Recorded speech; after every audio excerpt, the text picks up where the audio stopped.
Accountability is one of those words. It's like governance or leadership. It's used so often that we rarely pause and consider its meaning, its purpose, and its function in our lives. This week we have the joy of talking with the wonderful Professor Priscilla Dunk-West about accountabilities in our research. Who are we accountable to and for? How do we create personal accountabilities in our research, valuing deadlines, certainly, but also quality and the dissemination of our research? Big topic, this one, so let's talk with the fabulous Professor Priscilla Dunk-West and find out some answers.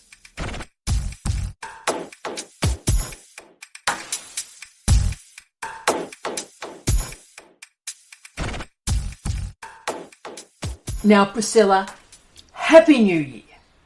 Happy New Year. Woo, Hooray. woo, woo, woo. Now, as you know, we finished the dark, depressing 2025, and aren't things so much more buoyant now?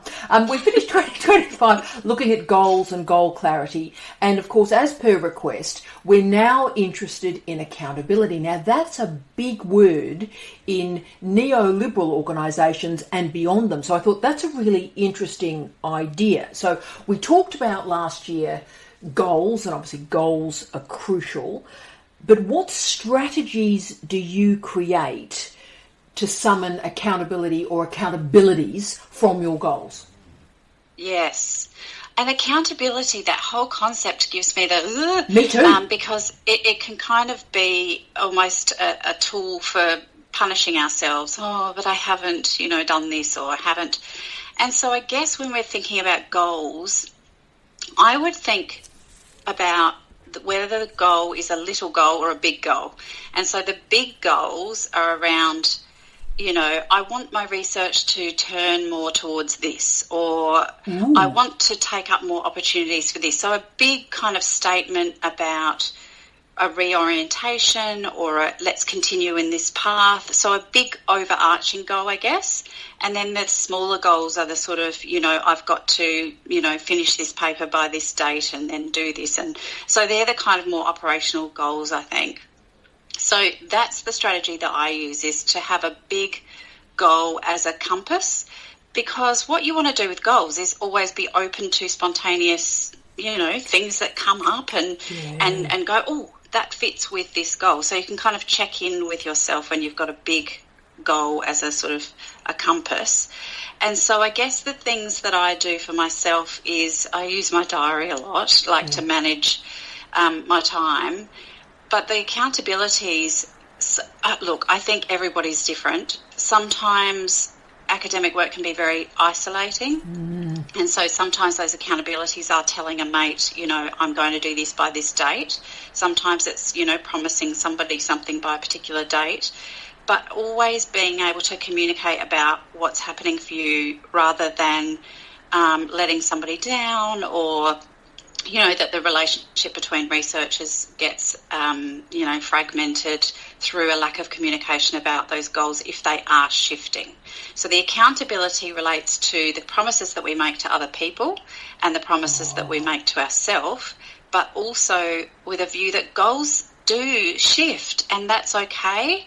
In terms of time frames, in terms of, maybe rejigging that broader overarching goal.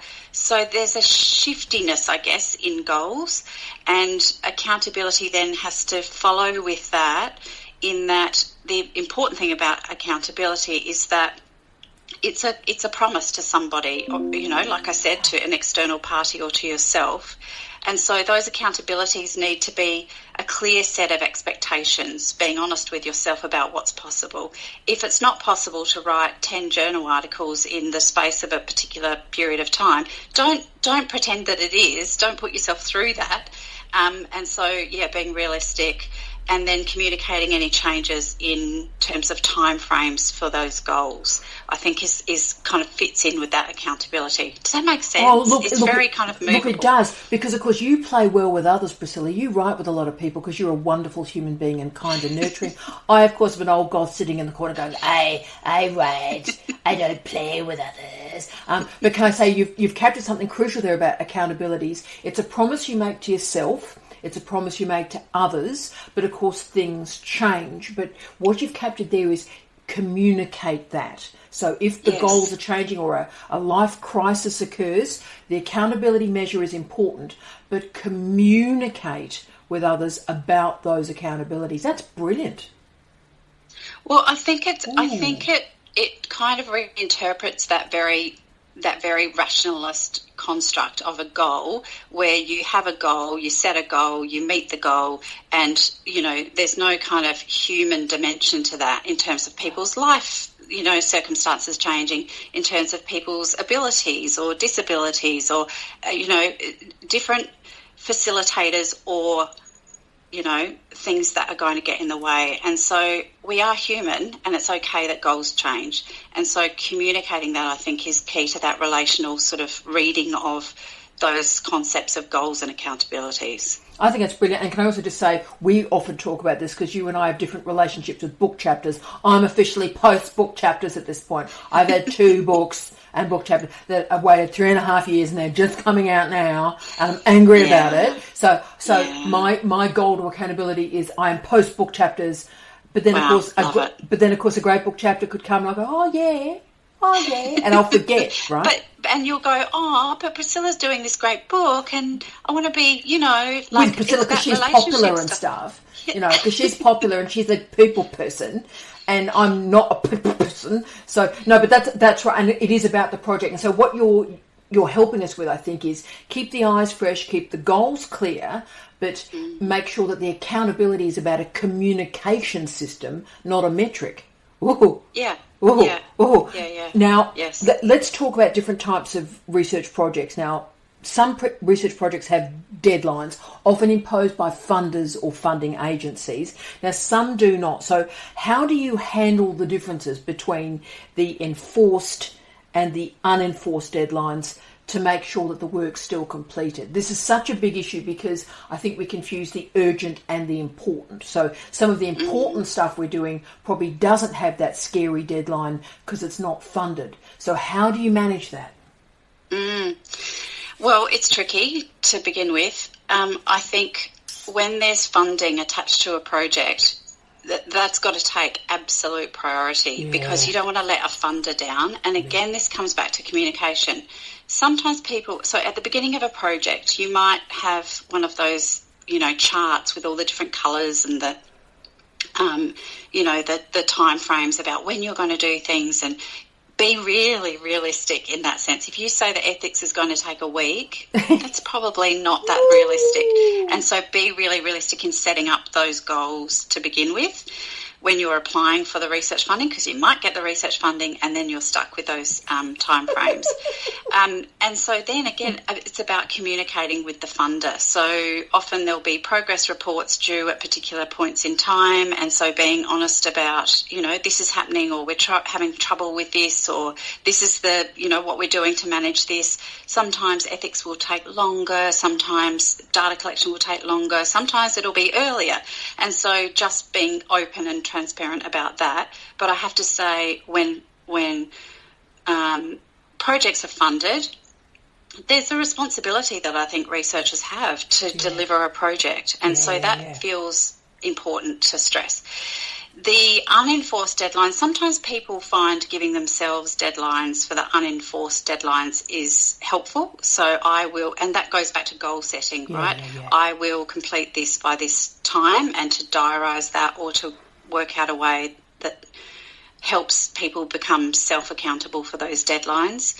But also, again, in relationship with others, if you are working with other people, being clear about when those deadlines are and when you'll meet them. Sometimes deadlines for I'm thinking here about, research high degree students, the deadlines, we've got to kind of acknowledge that emotions sometimes play a part in meeting deadlines. So if there's something that's due with a supervisor and the time passes, it might be because a range of things, might be due to a range of things, including I can't bear to let this go, and it's awful and I don't like it. And so again, it's about sort of having those really brave conversations where you're able with supervisors to kind of ask for what you need from a supervisor if that's possible. Yeah. So, I need you to be gentle with me around the feedback of this, or it would be helpful if I could, submit a draft before the final draft, or, do you know what I mean? I do. So, yeah, I just thought I'd mention that because I think it's a tricky one, that whole deadline thing, depending on your, whether you're a student studying and whether you're having some feelings about, the work that you're producing. Yeah, exactly right. And in the old days, we used to describe that as low-stakes writing. The first year of the doctorate or a research master's should be a series of low-stress tasks to get people moving and writing. And as you've rightly said, unless that happens, in the final year, it's sort of a cascade of craziness where everything is incredibly stressful. You never start there. So I think you've captured that brilliantly. And speaking of how we get people to deadlines and manage the stress a bit, accountability is often based on, I would argue, working a strong 5 minutes, working a strong 10 minutes, working a strong hour, working a strong day. And those small, senses of achievement can cascade into a strong year, I think. But how do you manage the digital distractions while creating that strong research hour? Digital distractions, I think, for me include things like email, which are increasingly, and depending on where you are in the world and in your work environment, are often the sole way that people get in touch with each other. And so you might have a kind of communications channel where people can chat to each other, or you might have emails that are the main ways that people communicate. Or you might have somebody walking down the corridor knocking on your door.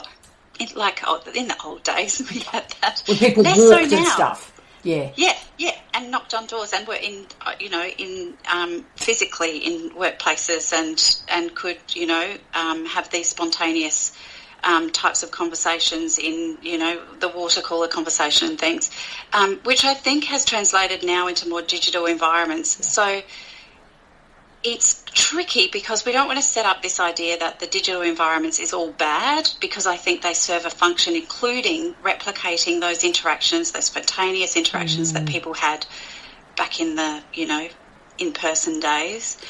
And people obviously, probably still have those, but depends. I'm in Melbourne, and, post-lockdown, work practices have really changed in this, in this city. Specifically, that I really notice. Yeah. So I think the digital distractions can be interruptions, really, to doing that sort of really focused work. But they can be welcome sort of, breaks from that as well. So I guess turning off as many as you can at particular points in time.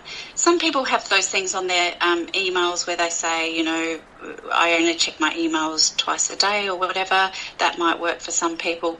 For me, I do use my diary a lot to manage those focused times, and to have them at the beginning or the end of the week, or to have them at the beginning or the end of the day, so that it's sort of, in those brackets of time before things get really busy, just to sort of chip away. And I agree with you. For me, chipping away at those broader sort of projects is the way to do it, so that, as you say, they cascade into a year before too long. So, and again, it's not sort of putting it off, and it's tempting. And I see people do this all the time. It's tempting to say, I will have time for this in July. Never.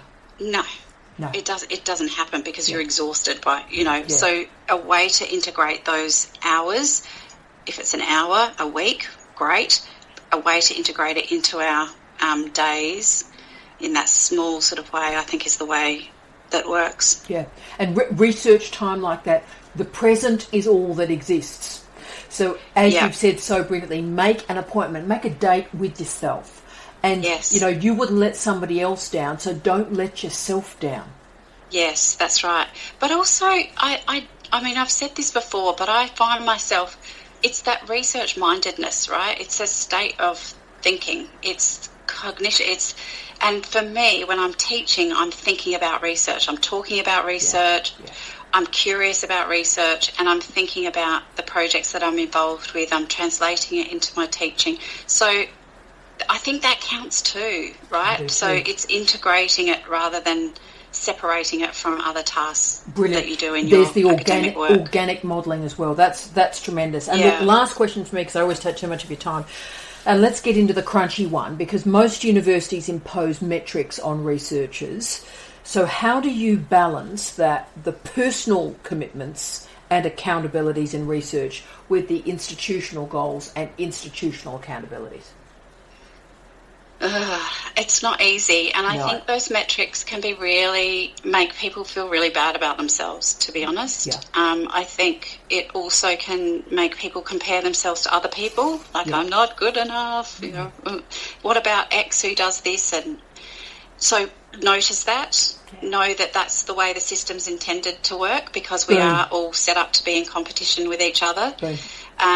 Be radical in terms of knowing that that's the system and trying to work within it anyway, and work with people that you trust, and know if it's not going to be successful, it's not a good fit for you to work with some researchers, that's totally fine too. And so I guess knowing what the rules are in terms of metrics, knowing what's expected of you, I think is really important, but also having that bigger picture knowledge that research metrics change over time. Right. We're moving into a time now where we're more interested in research impact, and so know that that's the particular point in time we're at the moment here in Australia. And we are also, the metrics will change depending on, what happens at that broader policy level. So is it outputs? Is it, how is research quality judged? And it's judged in different disciplines, in different ways. Know that if yours is different from a metrics-based system that's from the pure sciences model, know how to talk about that and make sense of that, because sometimes people are speaking that metrics language rather than the other metrics language.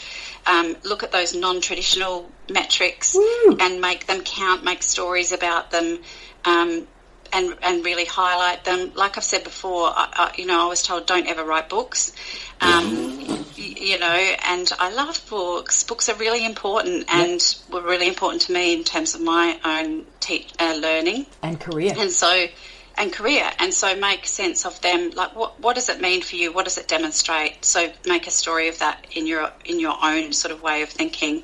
And so I think I balance those commitments and accountabilities in relation to what's expected of me. It is my job to meet those metrics, and so working out how that's possible, and then collaborating with other people, being relational.